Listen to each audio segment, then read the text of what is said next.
होळी का करतात असे प्रश्न सगळ्यांच्या मनात येतात. तर ऐका कवितेतून होलिका दहनाची काव्यरूपी कथा. हिरण्यकश्यपूला ब्रह्मदेवाचे वरदान मिळाले होते. त्याला कोणीही मारू शकणार नाही. त्यामुळे तो उन्मत्त झाला. कोणीही विष्णुपूजा करू नये असे त्याने फर्मान काढले. हिरण्यकश्यपू राजा मोठा, अभिमानाला नाही तोटा. हिरण्यकश्यपू राजा मोठा, अभिमानाला नाही तोटा. देव समजे स्वतःला तो, राज्यात माझ्याच नावाचा वाजेल डंका. राज्यात माझ्याच नावाचा वाजेल डंका.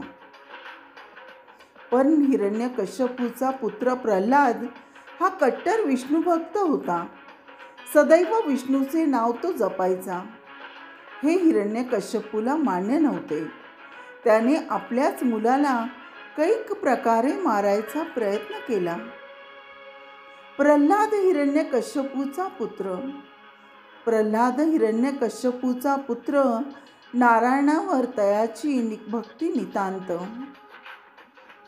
ठरवले पुत्राचा करावा वध, हत्येचा त्याच्या प्रयत्न निरंतर.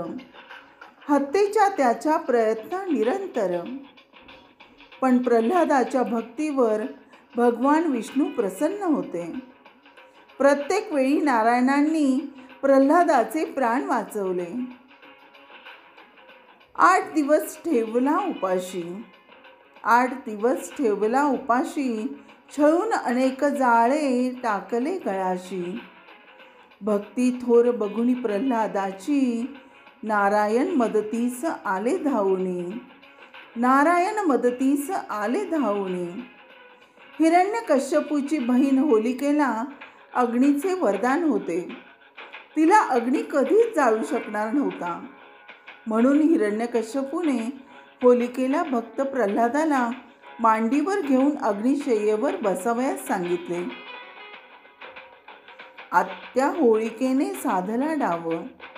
आत्या होलिकेने साधला डाव, जळत्या अग्नीत मांडीवर घेतला प्रल्हाद. म्हणे मला अग्नीचे मिळाले वरदान, मरेल प्रल्हाद मी येईन निर्विवाद. मरेल प्रल्हाद मी येईन निर्विवाद. बघितलं, इतक्या वाईट हेतूने बसलेली होलिका जळणारच होती आणि प्रल्हाद सुखरूप राहिला. देव तारी त्याला कोण मारी. देव तारी त्याला कोण मारी. नारायणे साधिला अचूक डाव. नारायणे साधिला अचूक डाव, अग्नीत जळे होलिका आले मरण. प्रल्हादामुखी करे धावा नारायण, होळीमध्ये करू चला वाईटाचे दहन. होळीमध्ये करू चला वाईटाचे दहन. ही कथा वाईटावर चांगल्याचा विजय म्हणून त्या दिवशी होळीमध्ये वाईट शक्ती प्रवृत्तींचा नाश करण्यासाठी होलिका दहन करून होळी साजरी करतात. आणि पुरणाचा नैवेद्य दाखवून होळीच्या दिवशी चांगले काम करावयास सुरुवातही करतात.